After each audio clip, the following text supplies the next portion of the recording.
So you wanted to clear your cache directly into Google Chrome. This process works for almost all the browsers, but today we will be focusing into Google.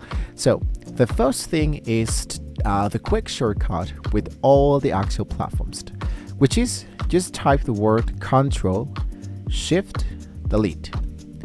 Just like that, what's going to happen here is that the Google Chrome will be sending you right away into the bypassing the menus and take you straight to the clear browsing data window. This is the ultimate pro move. Just in case it didn't work, I want to go back directly into my home dashboard, focusing to the upper right corner of those three dots. I click them and I look out for the option down here that usually says delete browsing the data.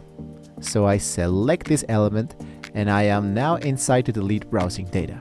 And the third method is to just go straight into the three dots, go for settings, and here into search settings you want to type the word delete.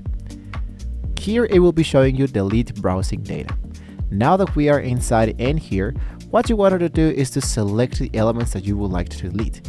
In my case, for example, I will be only focusing into the last 15 minutes. I can select the browsing history, my cookies, any cache images, download history, autofill form data, site settings, and hosted. It will be telling you from the last 15 minutes what is the actual media that was recollected between all of these elements. So if you're okay with that, go for delete from this device. If you wanted to clear absolutely everything from your computer, let's go for more, all time, select everything and go for delete from this device. And there you go. So once you hit that button, your browser is basically brand new. It might take an extra second to load your favorite site the first time, but after that everything will be much snappier.